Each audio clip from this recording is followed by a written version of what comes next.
Hi everybody, I'm Chris and this is the Lofi-12 XT.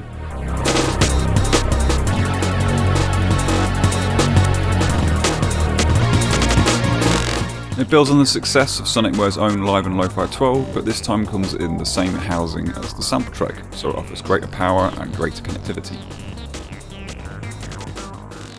The Lofi-12 XT is an 8-track Groovebox sampler offering 12 and 24 kHz sampling. Each track can trigger hits, it can play chromatically in polyphonic mode, or you can split up a sample into a kit and play that across different pads. Also the D-pad can be used to play rolls. Each track has its own sequence with up to 128 steps including microtiming. There's a filter with its own envelope, 2 routable LFOs, an amp envelope, an insert effect per track, and also sends the dedicated delay and reverb effects. There's also a global effect that can be used as a compressor with sidechain, or we can use that as a filter. There's a built-in microphone for recording your own samples, or you can connect a dynamic mic to the input. These inputs also support guitar input and line input. We've got full-size MIDI sockets, analog sync sockets, there's a headphone jack, there's also support for battery power. There's also a background mixtape feature. This constantly captures the output of the device down to a WAV on the SD card. There's also a USB connection for audio MIDI. The device comes supplied with a 32GB SD card with a large sample collection, including samples from legendary drum machines. The device also supports up to 256 projects. Each of these projects has slots for 256 samples up to 64 megabytes, 128 patterns, and also a song mode supporting 16 different configurations for your patterns. It's very well suited to making lo-fi and glitchy music, so it comes with a number of projects based around genres from the mid-80s to the mid-90s. These are set up so you can just jump straight in. So let's take a look at what the Lofi-12 XT is all about. So I've got the power supply connected, or you can use batteries if you want to. So I'm just going to hold the power button on the back and this will start up. This will take a minute while it just loads the default project. Once that's done, if your volume's turned up and you press play, you should be able to hear whichever default pattern has loaded through the speaker. It might not be this one, this is an early version of the presets.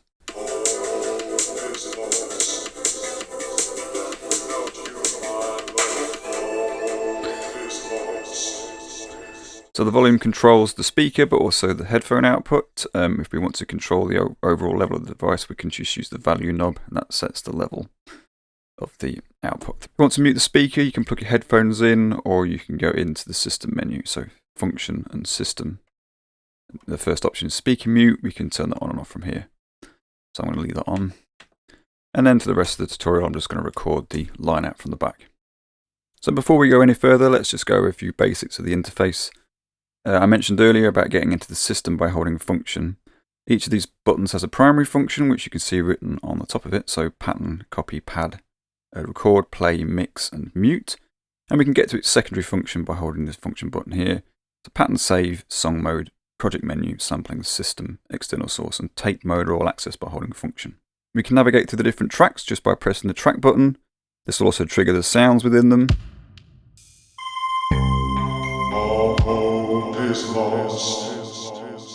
But if we want to get to a track without triggering, again we hold function, and that'll just take us to the track without triggering the sound. We navigate through the different sections of each track.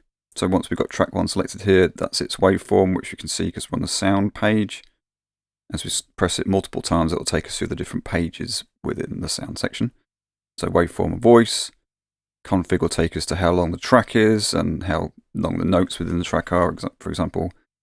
Same with the filter, so filter type and envelope, the 2 different LFOs per track, the amp envelope and the track sends. We've got an effects section here. Pressing that again will select the different effects types. And then we've got a reverb section here. So this one's actually got 3 menus. Pressing it twice will just take us backwards and forwards between this display and the one for the delay. Whereas if we want to access the settings for the reverb, it's actually this button below the screen here. So as you can see, there's these 2 screen buttons. This one will take us to that same delay section. This one will take us to the reverb settings. So it's got a dedicated step sequencer section. These 16 buttons here are always going to show you whatever the contents of the different tracks is with regards to where the triggers for all the notes are going to be. You can see the triggers in red and the tails and automation are going to show us different colors. So we've got our encoders over to the side here of the screen. Anytime you see a letter on the screen, we can change the associated function with the knob. So here, by turning A, I can select different waveforms to load. B will tune, and C and D will move the selection within the waveform. Anytime you see a downward arrow with one of these letters, that means we can do access functions by pressing it. So you can see here, this zoom setting is being altered by pressing this. The same is also true of the value knob. That's an encoder, and we can also press that too, which will take us to our BPM menu. I'll come back to that in more detail later though. So also on the front panel, we've got our analog sync in and out.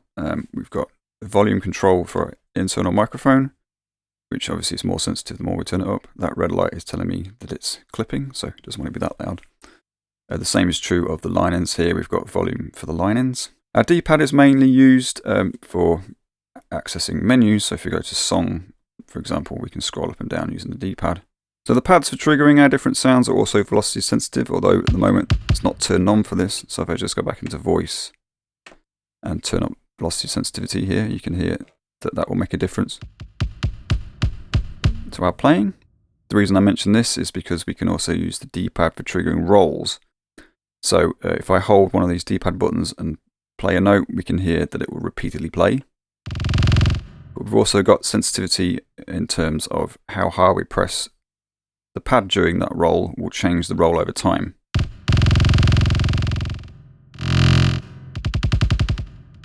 So this diagram represents the memory structure of the Lofi-12 XT.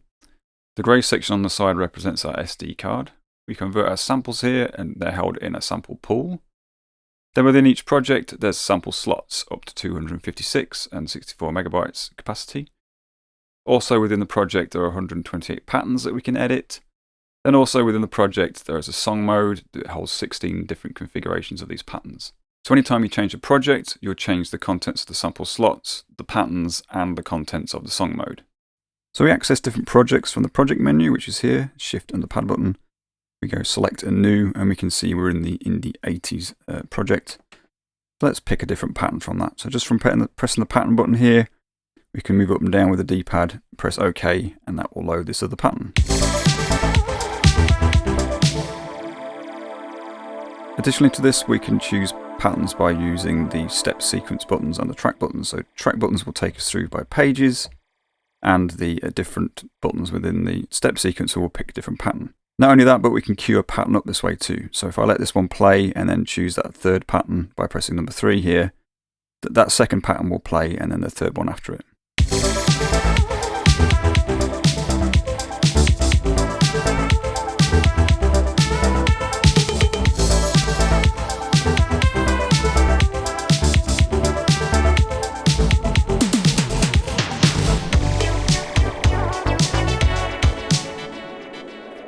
If you want the new pattern to play immediately, you can just use function and OK instead.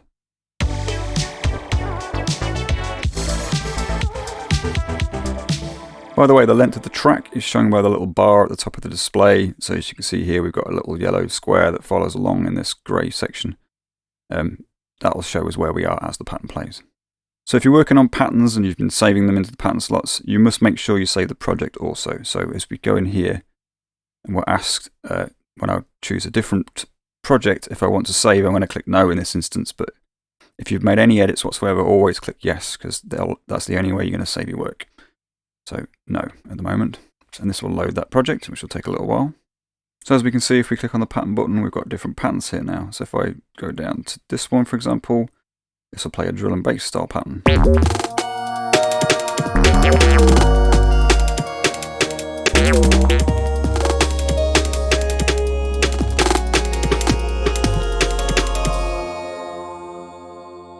So let's try out a few things we can do while the pattern plays.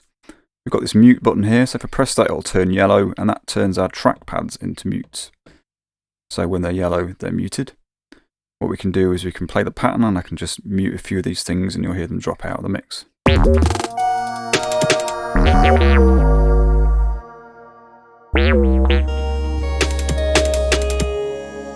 We can also queue up our mutes. So if I hold the function button and do this, it won't mute these until I release my finger. So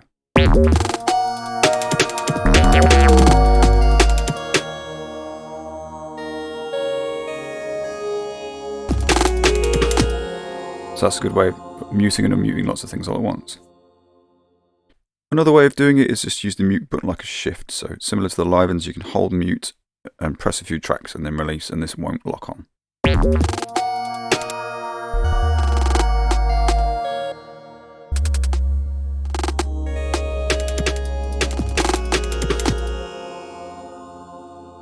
We've got the mix tab here too, so this shows us activity in these little view meters of what's going on each track. As we go through, we can also set the levels, pans, and the different sends from here too.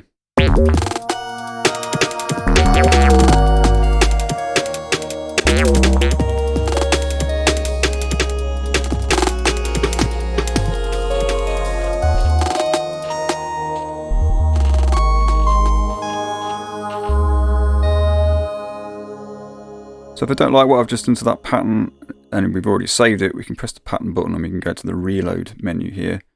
And we can choose which of the parameters and things we want to recover.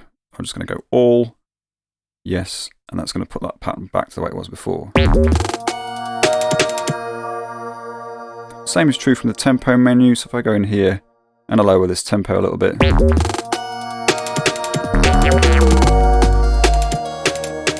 and I decide I don't like what I've just done, I can just press the reload button, and that's going to put it back to 165, which was the way it was saved. There's also a couple of different types of sequencer mode we can use as we play back our patterns. So I've got this track selected, it's mostly doing snare rolls. If I go onto the config page, press that again until we get to here, we've got the sequencer mode is just on normal at the moment. If we go to stutter, as I play the sequence, I can press one of the notes on the step sequencer, and that will re-trigger.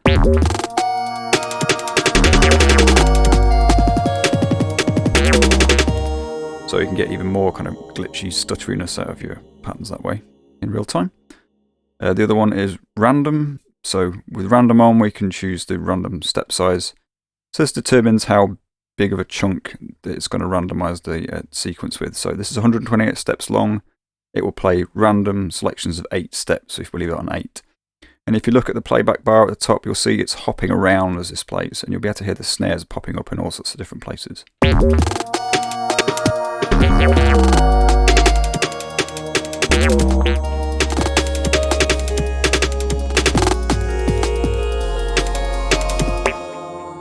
Another feature is the dice feature. This is a probability trigger feature, so it's set to 100% by default. If I turn that random mode off and turn this down, those snares are going to be less and less likely to trigger. So if I set it to 50%, we should only have half of them popping up.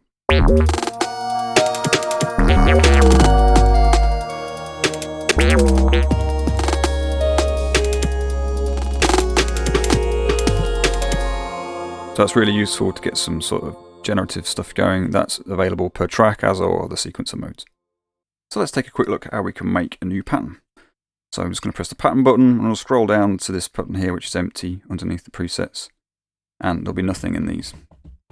We've still got access to the sample slots though, which were part of the drill and bass project. So with track 1 selected and sound selected, I'm just going to scroll around with the A knob, and you can see all these different samples will appear. We'll find a bass drum. There we go. So outside of pad mode, which makes all these keys available to play, we're just going to be triggering the sounds with the different pads. And there are a few different ways that we can enter our notes. So if I just press record, I can just punch them directly into the steps, which will play a 4 to the floor rhythm. If I don't want that, I can just hold clear and press steps to get rid of them. We can reset parameter pads in a similar way too, so just holding clear and pressing the sound tab will remove that sample. So I'll just find that, put it back in again. There we go. If we want to step record but capture our velocities, we can just hold a step and play. So that will capture how hard I'm playing these pads, so we can have high velocity hits and like a little ghost kick.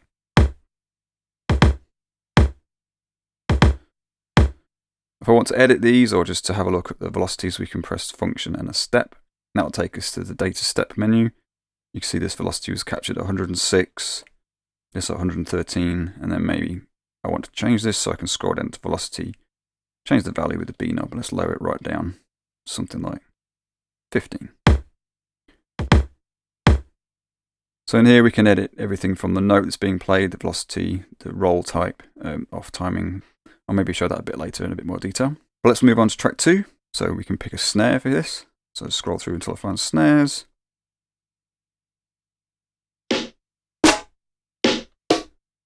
Maybe go with that one. So let's do the same thing. I'm just going to punch in snares on 5 and 13. But we can also capture our rolls this way. So if we hold a step, hold a roll and then play, that's going to capture that into that step. As you can hear, you've got a nice rapid little roll, and that's been captured here, so we can see that sort of 64th roll. So moving on to tracks 3 and 4, we can use these to put hi-hats in. So I'm going to put closed hi-hats on track 3.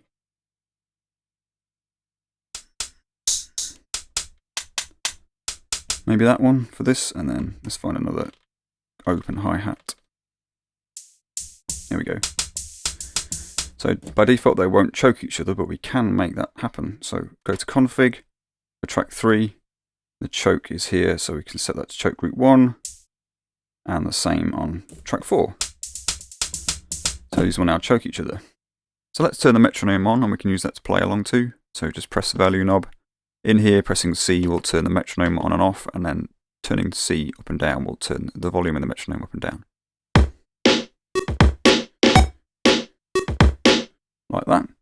Also in the metronome menu, we've got a pre-count here that we can turn on off. So I've got 4 counts of pre-count, and I'm going to turn that on. So when I hit record, it'll give me a count in. I'm going to back out, press record.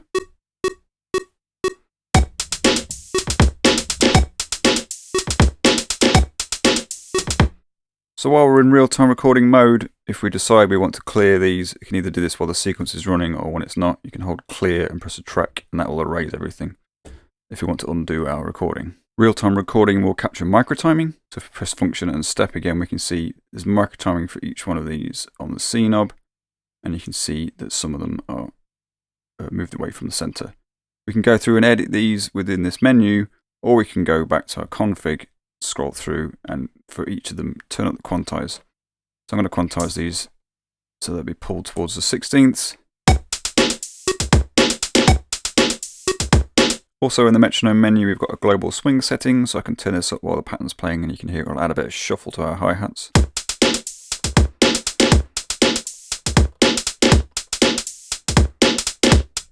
We can adjust the tempo with the A knob, so I can bring that down if we want to. And we can tap the A knob too if we want to just put that in tap tempo.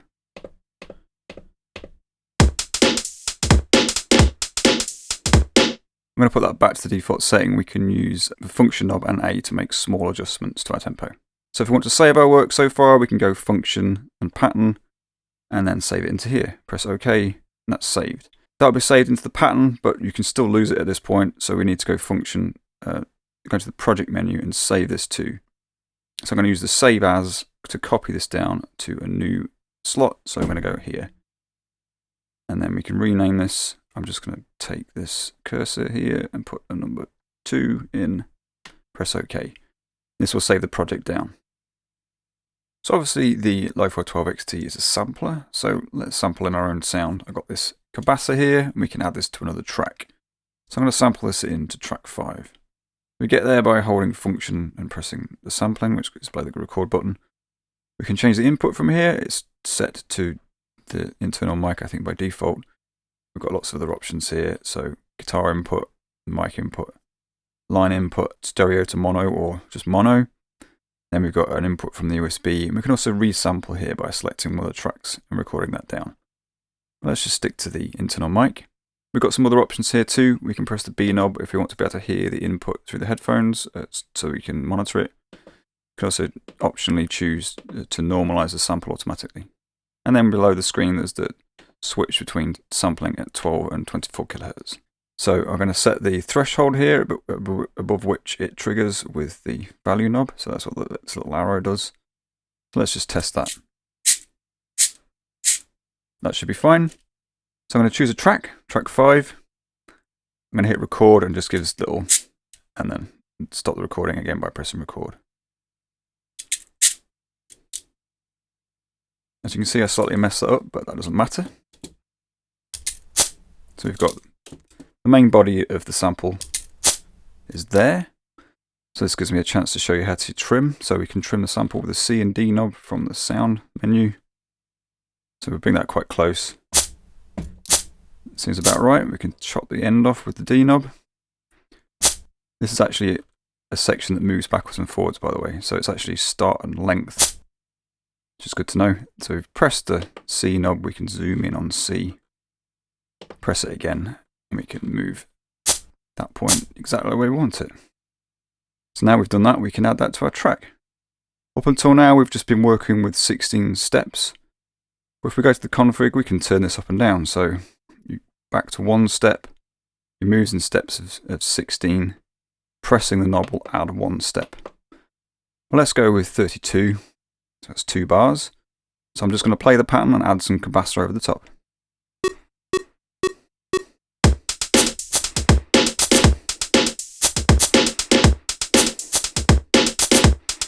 There we go. So that's easy. Because we set that track to 32 steps, obviously that's longer than the 16 steps shown on the step sequence of buttons. That's where these buttons come in. So these are our page select buttons. So pressing these will hop us backwards and forwards between page 1 and 2 in this instance. So page 1 has different step information shown to page 2. We can also hold the page buttons and see what page we're on and select them using the track buttons at the bottom. So let's adjust the mix. I can bring that down a little bit.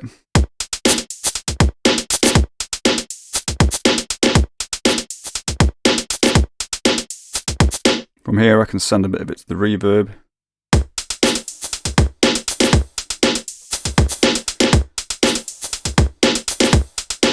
Or the delay, or both.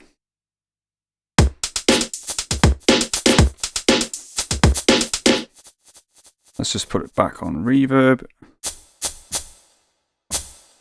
And we can change the send effects from this button on the end. So if we go here and then go to the reverb tab, I can add some pre-delay. Or make the decay longer. Dampen the high end. Or cut the lows off. Let's stick with a nice bright reverb. While we're looking at the send effects, we might as well check out the delay too. So I'm just going to go back to that mix, drop that reverb send and turn the delay send up a little bit. So if we go back to the send effects tab, go through to the delay section, we can see at the moment there's a BPM synced delay switched on, which we can do with the C knob, or we can turn that off and use the time knob on A. And then we have a feedback control, which is how much of it gets routed back into the input.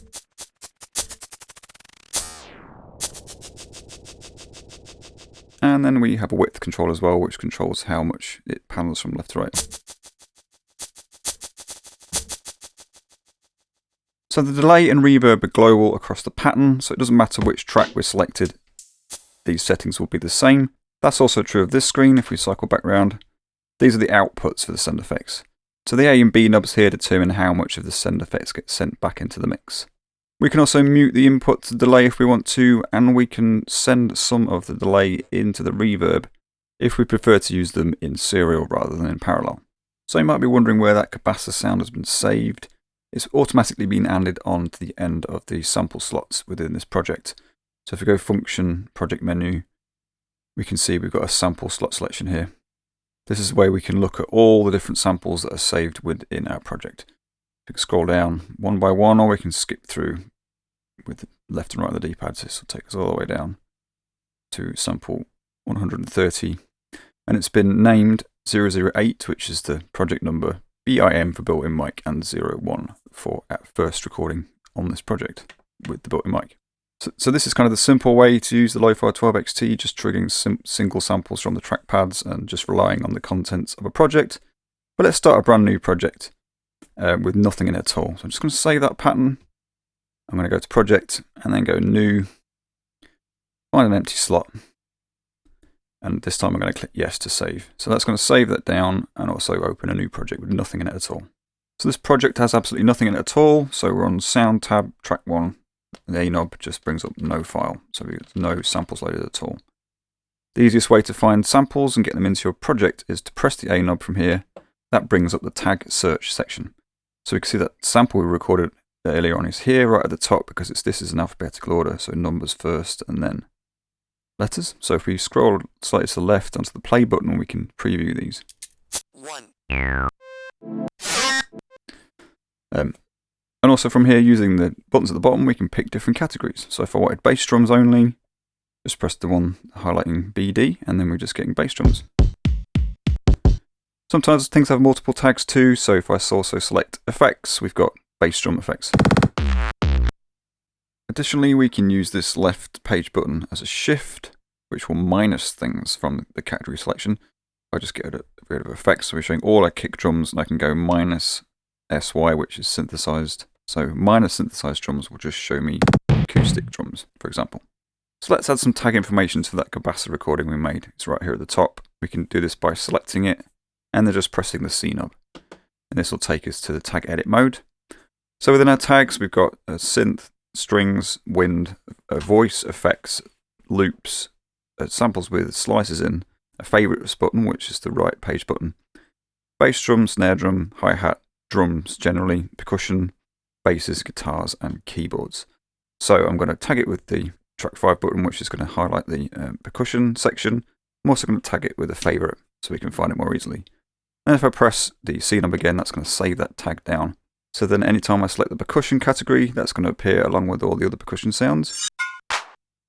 And then anytime I press the favorites button, that is going to pop to the top too. If you edit the contents of the SD card, for example, and the tag database gets misaligned with the contents of the card, we can refresh the tags from here by pressing B. This will take a few minutes though, so I'm not going to demonstrate that. But let's keep it simple. Let's just load a bass drum in quickly. Let's pick that one, highlight it, and press load. That is added into our project. So slot 1 is always off, and then slot 2 has our bass drum in, and everything else is still blank. So if we go to our project sample slot menu, we can see it here too. If we want to edit stuff here too, we can highlight that, and I can go unload, and that'll take it out. Also from the tag menu, we can use the browse button. So this will show us the file structure from pull onwards. So there's the stuff that I made. So we can go through, individually choose a sample from here and load it if you wanted to. So you'd select it and press load selected. If I just wanted to tag search within my own folder, I can select that. And go back to tags, I can pick drums and slices, and that will bring up everything that is in that folder with slices in. So my slice breaks, and then a kit that I've made. So we've already looked at recording samples directly onto the device, but you can also import them onto the SD card too. You can either do this by going to System, down to the card menu and activating the card reader mode, or you can just take the SD card out and put it into your computer and access the card that way. You can either export files yourself from your DAW in 24 kHz mono WAV 16-bit format, or 12 kHz mono 16-bit WAV format, both up to a maximum of 40 seconds. Then navigate to the System Pool Audio folder and add your files there. Alternatively, you can drag WAVs that are 16-bit to 24-bit in a range of 44 to 96 kHz into the Convert folder on the SD card, and then we can convert them on the machine. Files will automatically be chopped off at 40 seconds when they're converted. So let's convert the audio we just added. So function and pad takes us to the project menu, convert audio, and we can see the 2 files I just added. We press the convert button. We can choose the quality that we want to use, or whether we want the left, right channel, or both mixed down to mono. So I'm just going to press OK, and that will convert the files.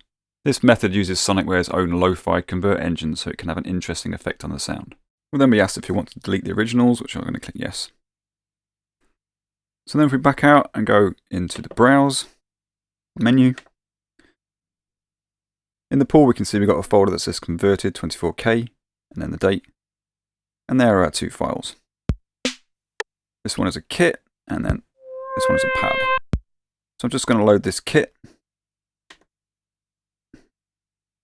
So this is the format that the kits on the device come in, but this one has no slice markers on it at all. So if we just press the track button, you can see that's just going to play all the way through. So what we need to do is go into the voice mode, change that to slice, and then click the slice button here. So if you're creating drum kits with the slice mode, you just need a file with one drum hit after the other, which is what we've got here. We can zoom in with the D knob, and we can move the cursor around with A, and we can add slice markers in with the A knob. So just press it to add slice markers in, I want to delete that one at the start there, I can use clear. Every time we add a slice marker in, we create a new pad that we can play. There's another way we can add them manually, and that is to play a pad as the sample plays through. This isn't the best example because this isn't a sort of rhythmical pattern, but if we listen to the way that this plays, I can hit some pads. So if I go, that's then going to add in these in approximately the right place, and then we can go in and edit them. This is useful if you're slicing, say, a break beat, and you can just hit the pads as each of the drum hits comes along. I'm just going to get rid of these. I'm going to press pad 7 and then clear, and it's going to start deleting these slice markers. Because there's another way we can do it, and that is with the auto mode. So auto's here on the screen button. You can turn the sensitivity up and down with the A knob, and then just press A. And that will attempt to find all the transients in the recording, which is done successfully here. So we can just back out. Then if we go to pad mode on this track, we can select the different hits from here. We can change our pitches with the C knob. We can do this more coarsely by pressing the knob and turning it, which we'll do in semitone jumps. Obviously we can change the level of each of these hits. We can also change the choke groups too. So these two hi-hats should really choke each other. So we can put these both on choke group 1. And then each time one or the other plays, they'll chop each other off. If we want to save these edits down so that each time we load this file in, it's going to remember them, we can go back into slice mode, press function and OK, and we'll be asked if we want to save. We can click yes. So that will save all these slice markers and those choke groups, volumes and pitches. Each time we load this, we won't have to redo that again. So we loaded that kit file into track 1, all the others are still empty, so that whole kit is contained within track 1. Pad mode in this instance allows all 15 of these buttons to be used to play all 15 other slices that we added.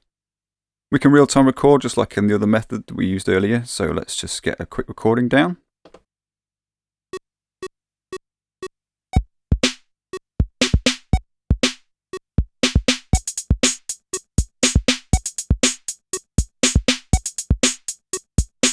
So as you can see, unlike the other method that we used, all the notes are contained within one track. As I mentioned at the start of the video, in pad mode you have to use function to enter different parameter pages. So holding function, pressing config will take us to the config menu. If you want to quickly undo your recording like we did earlier, in pad mode with recording switched on, it's function, clear and a track, and that will very quickly erase all your notes. From here we can duplicate this sequence if we want, so that it can add a variation on the end. Hold function and turn length and it will duplicate this. So we've now got 2 pages. In pad mode, holding function and pressing the page buttons will move us backwards and forwards. So if I want to add a variation on the end, I can either real-time play or program something into page 2.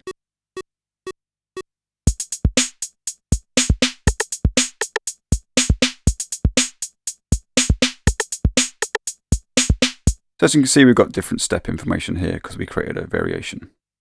Step recording works slightly differently inside pad mode versus the way it works outside pad mode. And instead of being able to poke notes directly into the sequence, we get a cursor we can move around. So I can select this step and play something. And if I want to remove that, play it again, and that'll take it out of the sequence. So if I wanted to add a cowbell here, we can do that.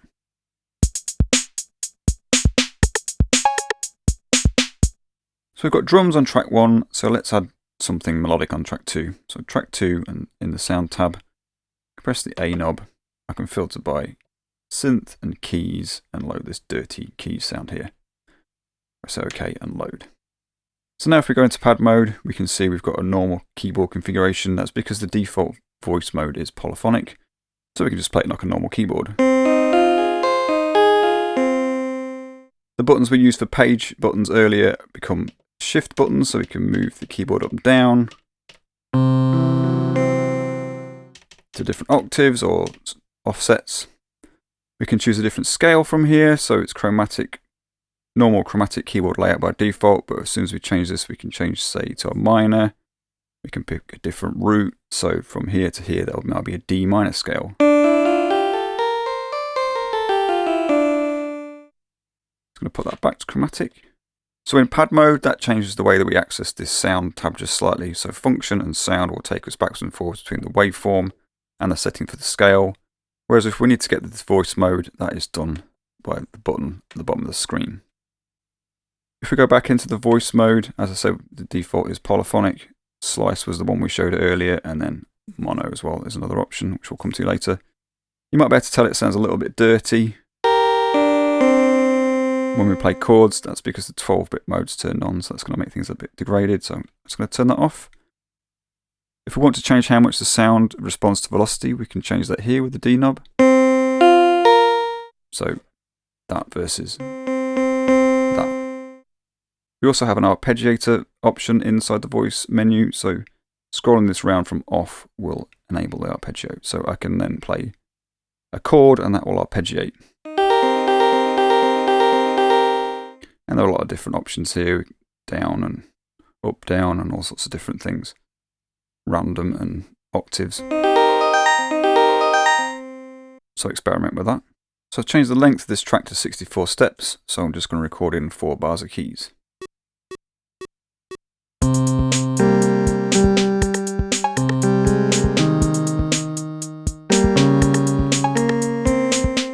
So let's put a pad sound on track 3 along with those keys. So in our tag search, if we search synth and strings, that's going to bring up a bunch of different pads. So we can choose this one here, which comes from the Live and Mega. If we play this, we'll hear it hangs on this note for a really long time.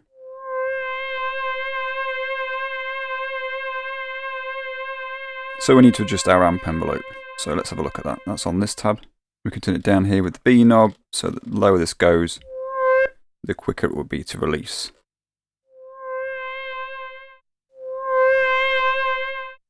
And if we turn up the A knob, the slower it will be to attack. Just going to leave that short. We also have the option to switch between an ASR envelope, which is going to attack, sustain and release, or an AR envelope.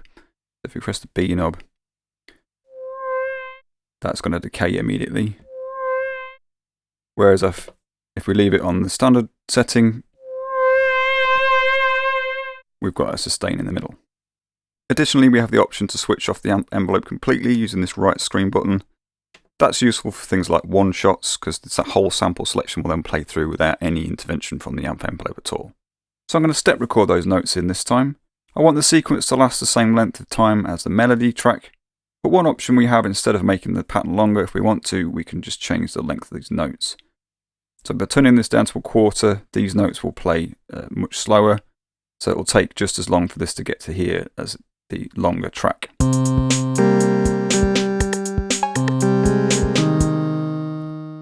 So to step record these in, I can just go into pad mode and press record. I can make sure that the step where I want the note to start is highlighted. I can play a note, and then I can press another step, and that's going to create a long note. So let's do that a couple more times here.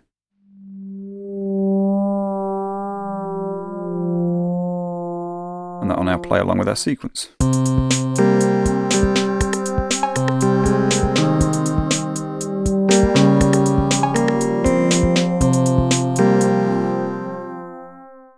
So now we've got that pad sequence in, let's copy and paste it into another track. We can do that with the copy button here. So if we hold copy and press track 3, that's going to copy it into the clipboard, and then we can hold copy and press track 4, and that will paste it into that track. The copy button flashes to tell us there's something in the clipboard. If we want that to go away, we can just press clear and the copy button, and that clears the clipboard. So these two tracks will play identically at the moment. I'm just going to mute these two. What I'm going to do is detune them away from each other. So in the sound tab, we mentioned earlier B tune, so we can change the pitch. I'm going to change this slightly. Then if we go into a mixer, we can hard pan these. So left and right. Then we get a nice rich stereo chorusing effect.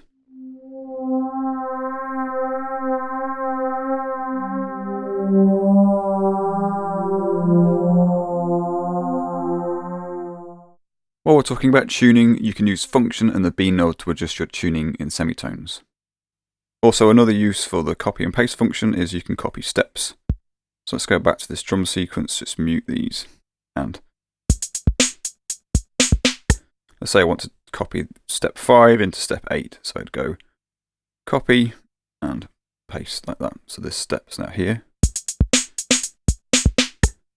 There are also other ways to organise our tracks. So if we go to the pattern menu and then press the menu button, we have edit current pattern. We can swap tracks from here and copy them as well and move them around and clear tracks too. Another way to clear a track is to hold the clear button and press the track. And that'll ask us which of these we want to clear. I don't want to clear any of them at the moment, so I'm just going to cancel out of there. So for track 5, let's add some bass. So far we've just been using the internal keyboard, but we don't have to do that if we don't want to. I've got an external keyboard rigged up to the MIDI in, so the MIDI out of that is plugged into here. So a quick note on MIDI, if we go into System, we can go into the MIDI menu. The tracks can be configured to receive MIDI on different channels, so 1 to 8 by default. So if I were to play track 1, we can see that it's going to trigger these drums. Also in the System menu, under MIDI and then Channel, we have what's called the Auto channel. So by default that's set to channel 16. If I set my keyboard to match this, it will then play whichever track is selected. So if I exit the MIDI menu and then select track 2, we can then play this with the keyboard. And obviously the same is true of the other 2 tracks. So I've selected the saw waveform for our bass. As per usual, it will be in poly mode to begin with, so we can play chords with this if we wanted to. Well, let's change that to mono. So I can go around to the voice mode and change that to mono. So now we'll only be able to play one note at once. We can adjust the glide time for the pitch with B. And also, if we were to change the amp envelope, for example, to make this fade in and out, you can hear at the moment it's re-triggering that envelope. If I go back into the voice mode and turn on legato, which is on this screen button, that will no longer re-trigger that amp envelope. As another example, here's the same thing with that keys sample we used earlier. So mono mode will re-trigger the sample, and if I go back around to voice mode and turn legato on, we can see that that won't re-trigger the sample. So something we can do with our bass is we can add some filter to it. So let's go to the filter tab. The filters are off by default. Just scroll through with the B knob, and the first one that will load will be a low pass. We can adjust the filter cutoff with A. Add some resonance with C. And we can dial in some filter envelope with D. So let's just set this to something like 30, 32. And then we can cycle around to the filter envelope and change its shape. And let's go back and dial in a bit more.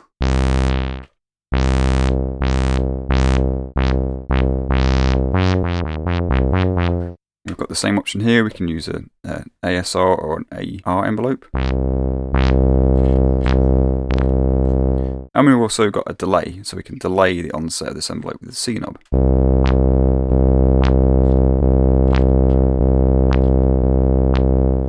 Also in here on the D knob we can invert the response. So that's standard. That's inverted. That's quite useful on a high pass filter.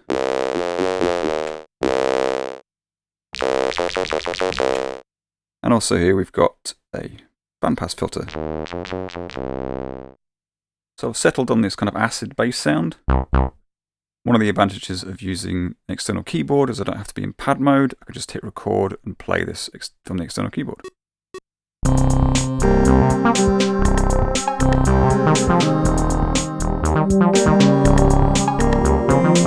So this bass sounds quite useful for demonstrating the 12-bit mode. With the 12-bit mode switched on, the Lofi-12 XT is going to simulate the sound of older samplers. So we can hear as I switch this on and off, it's going to sound a little bit more dirty with it on. So let's have a look at the mod parameter tab. So I've gone back to the key sound that we were using earlier. I'm going to press the mod button, and that's going to show us our LFOs. So 2 LFOs per track. We can cycle backwards and forwards between 1 and 2 by pressing the left screen button. We can change the speed with A. We can change the depth with B. I can change the shape with C. So I'm going to go on to triangle. And I'm going to assign that to pitch using the D knob. So we've got lots of different targets in here. I'm just going to stick to pitch for now because it's simple to demonstrate. So that will add a huge amount of vibrato to this. So if we click the detail tab, that'll take us to the next page. We can see on the A knob, we've got the ability to set this to match our tempo. When we turn on tempo sync, the A knob on the previous screen becomes a scaling knob. So I'm just going to set this to 0 to make sure that this is going to match our tempo exactly. When we've got tempo sync switched on, this will automatically restart the LFO whenever we press play. Let's turn it off for now and just put it back on something sensible. I'm just going to leave it on that so we can see what happens when I change this trigger setting. So at the moment the trigger is off, so the LFO won't restart. If I turn this up to 0, every time I press a key, that LFO is going to re-trigger. And we can decide where it triggers from the phase setting at the bottom here. So if I change this, it's going to determine at what part of the LFO it's going to start from. We also have a setting here that determines how many times the LFO goes round. So infinity is just going to keep going. Have it on 1. It's just going to trigger once. And obviously there are more, so 2 and all the way up to 50. Additionally, if we keep turning the B knob up past 0, that is going to make this LFO fade in whenever a key is pressed. So the higher it is, the longer it will take. I'm just going to dial this back down to something a bit more sensible, and that's going to add a bit of subtle vibrato to our keys.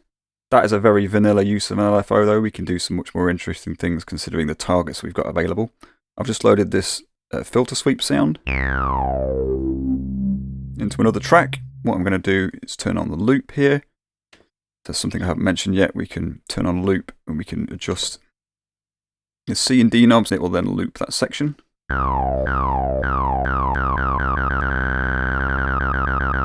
Make this really small by zooming in.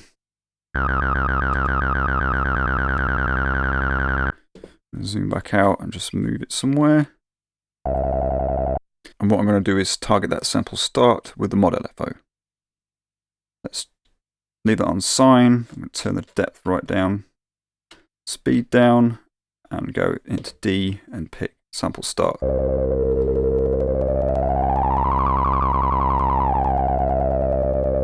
What that's doing is that's moving that, it's moving that sample start around.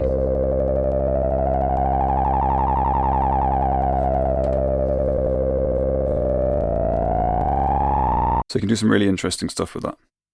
So the other targets are in here are sample length, the filter, the LFO settings themselves, so we can use LFO1 to target LFO2, for example, the amp envelope, and the sense. So let's add a drum break track 6, because there's a trick I want to show you. So if you press A, and let's filter by drums and slices, and then we've got this dry break. Let's load that in. So the project is 120 BPM, but this is going to be slower. So what we can do is we can go into the sound tab, we can press the tuning knob, and that changes the mode. I'm going to tell it this is 4 bars. That will repitch automatically, or at least the selection, to match the tempo of the project. So I'm just going to change the amp envelope to off, put it into record mode and put a trigger in, then mute these other tracks, and you'll hear that will run in tempo with the drum machine.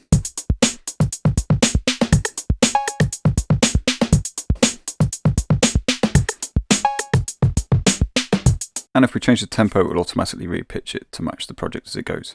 I've just shortened that down to 1 bar just so that it doesn't keep running in the background when we stop. That break's not cutting through very well, so what we can do is we can add some effects to it. So the effects tab is here, we've got track 6 selected. We can turn the effects mode on, and then there's lots of different effects to choose from.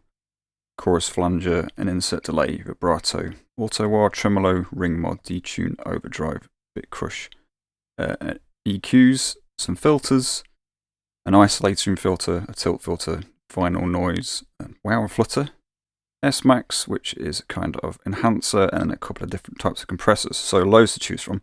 The S-Max works really well on this kind of breakbeat stuff, so if we just leave the frequency at the bottom, turn the gain up, if we sweep that frequency around, you can see it's mostly just bringing out highs. So that should bring it out a lot more in the mix. Or we could try one of the compressors.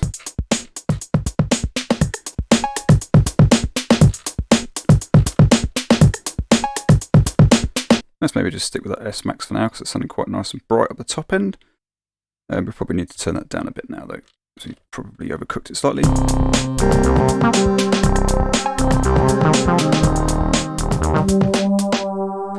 So the EU effects are per track and they're separate to the global delay and send.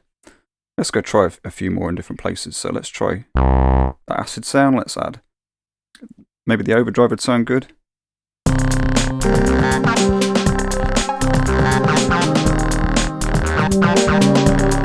So maybe on our keys we could try a bit of flanger or phaser.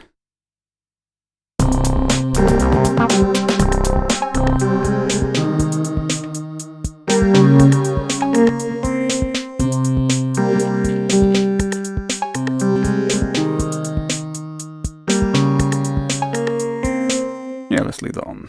Instead of just playing the breakbeat all the way through, let's get rid of that trigger. I'm going to go into voice mode and put it onto slices. And then I'm going to move that D knob up the top, and you'll see it will repopulate all the slices that are available in that drum break.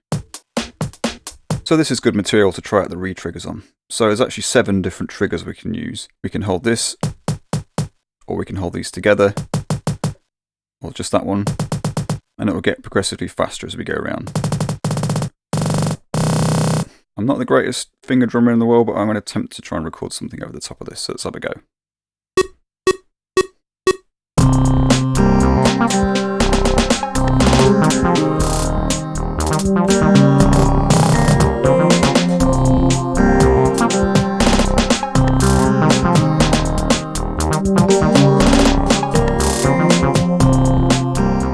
So one thing we haven't talked about yet is parameter locking, or automation as it's also known. So I'm just going to add a filter to that track. I'm going to put a high pass filter on, add a bit of resonance, and we can move the cutoff around. All I need to do if I want to record those knob movements is just to move it whilst I'm in record mode.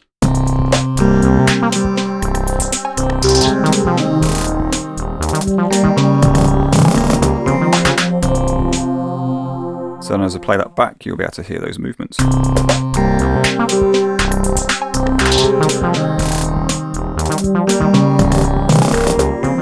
And as you can see, it's put some orange steps into the sequence. If we hold function and press one of these orange steps, these are steps that only contain automation data, whereas the ones that have turned yellow are a combination of notes and automation. So as we can see, if we scroll through different steps, it's recorded that frequency at different places.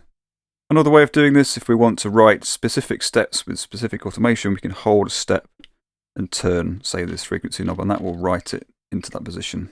Not only that, but we can hold automation steps and it will show us on the screen where that value is too. When it comes to editing parameter lock information, obviously we can access the edit menu from function and a step. We can also clear this by holding function and clear. That will delete that parameter information from that one step. Or we can hold clear and press the knob associated with the parameter locks. So that will delete just this cutoff movement from the whole track. Or if we want to delete all the parameter lock information from the whole track, we can go clear and press the track button. That brings up this clear menu that we saw earlier. So lock on the end would delete everything. So if we'd recorded multiple knob movements, we can just delete it all at once from there. One final thing I didn't mention about voice modes earlier is the fact that we have a sweep envelope we can use. So this is our keys sound again. If we turn up the sweep range on knob C from the pad mode menu, that is going to give us a pitch sweep, and the speed is determined by D. You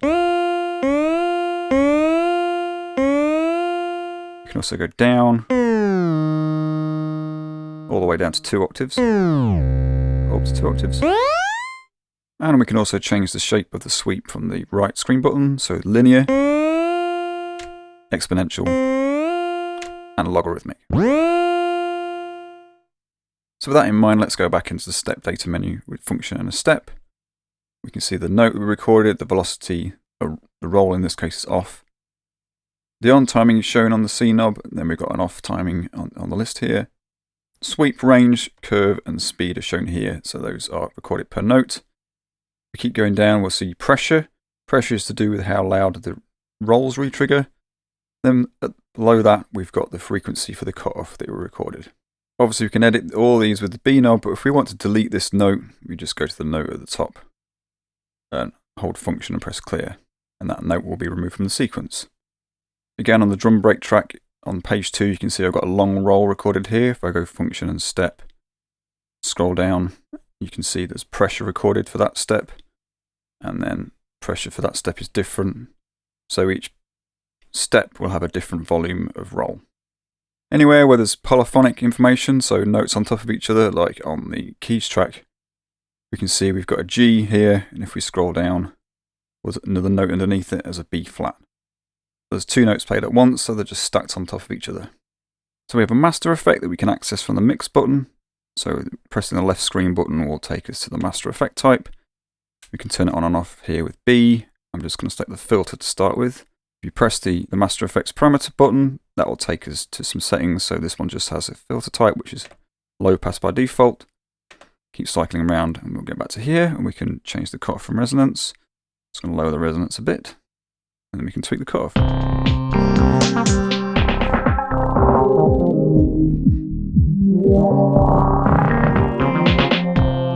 You may get a little bit of clipping. In this case, you need to turn down the pattern, which is function and the value knob. So that is the pattern level. We may also need that later when it comes to the compressor, which is the other type we can select by turning the A knob. So the default setting is going to crush this pattern pretty severely. So we need to turn that ratio down a bit, I think. So let's bring that to the middle.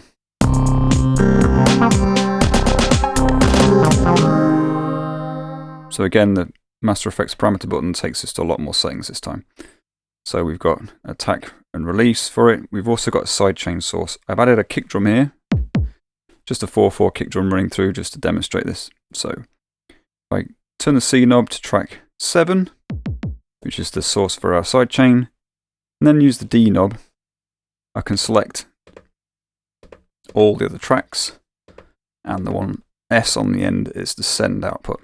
So now track 7 will cause the sidechain to compress everything.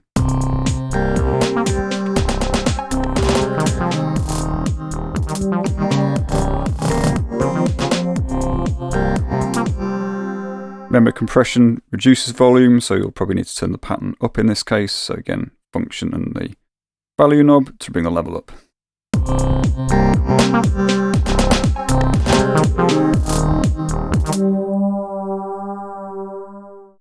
So now that we've made that pattern, I'm just going to go into the pattern menu and give it a name. So let's go edit here. So I'm just going to call this part A. So that's renamed that. What we can do now is we can save that into multiple slots. So function and pattern to save. We can pick another slot and press OK and keep duplicating it down. Then I'm going to go in and make a few variations to these patterns so that we can show them in song mode. So I've made a number of different sections. I've kept the original loop that we made. I've made a part A, which is just some drums. Part B is the same as the original pattern, and part C is like an outro sequence. I've done this by going through and deleting notes from the sequence. So track 1 here is empty. I've done this by going clear and track and clicking notes. That leaves the sound intact and everything else, so it should play through smoothly. I've also shortened some, so part A is only 32 steps long. So we can now sequence these in song mode. So function and copy takes us to song mode. I can select one of the 16 songs and press the menu. We've got rename, clear and copy in here, but I'm just going to go into edit. And you can see we've got a sequence here. There's just one row in our sequence at the moment. That is going to play pattern 1, which we don't want. It's pattern 2, was the first part of the track. We can set the number of repeats with B. We can set how many steps it will play for with C, which is showing 32, because that's how long the pattern is. We can also change the tempo from here. I'm just going to insert another part. So pattern 3, and then insert another one. Pattern 4. So from here or anywhere else in the system with this song loaded, we can hold OK and press play, and that will play this song.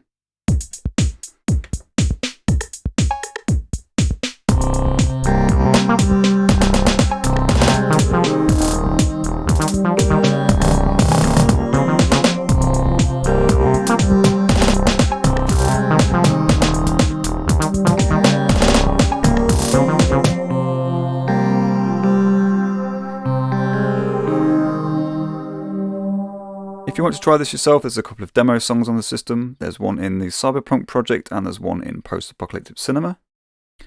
So you can see I've got a song here called Demo Song.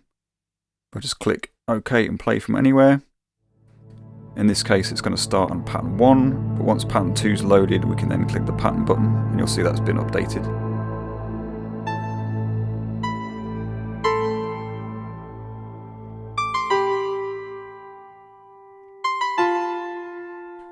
So pattern 2 has now automatically been selected for editing. Something that's really useful in song mode, or if you're just chaining patterns together manually, is the global switches. So these are dotted around the system. So there's one in mix, global on and off. There's one in the master effects section. There's one in the delay and in the reverb. And then there's one in the tempo too. So turning these to global will mean that when a new pattern is loaded, it won't change these settings. So we can reserve the tempo, or we can keep the mix or the global effect the same as what is shown on the screen. So this can smooth things out when you're playing through a chain of patterns or your song. So you might want to record the output of your song or your pattern. We can do that here without having to connect it to any other equipment because we've got this mixtape feature. So function and mute takes us to mixtape. We've got lots of different qualities that we can choose from, which change the output. So if I just turn on monitoring, which means we can hear what the tape is doing, and press play, we can hear the different qualities of tape that we can select.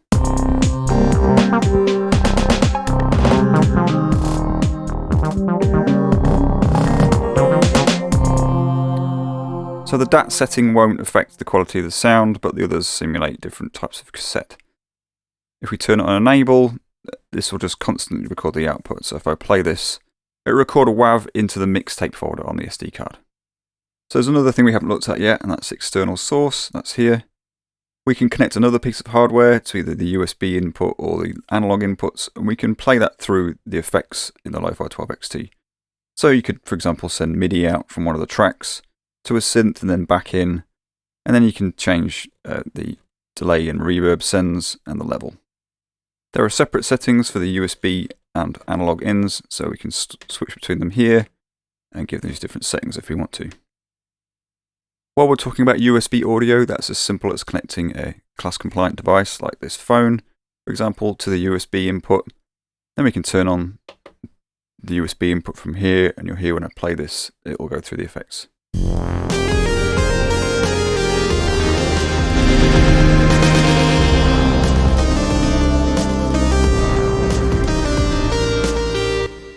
So this works the same in the sampling menu too, where we have USB as an option for our input. So if you want to update your Lofi-12 XT to make sure you've got the latest bug fixes and features, all you need to do is navigate to Sonicware's website and download the latest version of the firmware, and then drag the Lofi-12 XT.bin file into the root of the SD card. And then put the SD card back into the machine and power it up whilst holding the pad button. You'll see a boot menu. Select the update option and then click yes. After a while, you'll be asked to restart the machine with the power button.